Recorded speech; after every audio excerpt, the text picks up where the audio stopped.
Hey everyone, today we're going to show you how to set up your business profile. So this is a way for you to customize the way your business information appears on estimates, invoices, and to customize some of the preferences that you want to set for your business, such as your currency or payroll schedule. So to edit the profile, we'll tap on the icon with the three dots, select Business Profile, then Edit. So the first thing you'll see here is our default logo that we provide.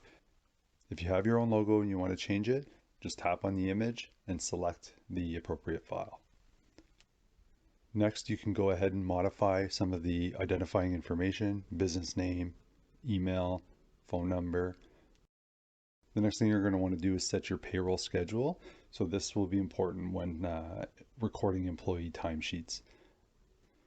And finally, you'll want to set your language, currency, and time zone for your business. So just go ahead and select your option from each of the following menus. So now we'll just verify that the information is correct and hit save. And now if we just navigate over to an invoice, we'll see our logo and business information that we just entered in the business profile. And that's it.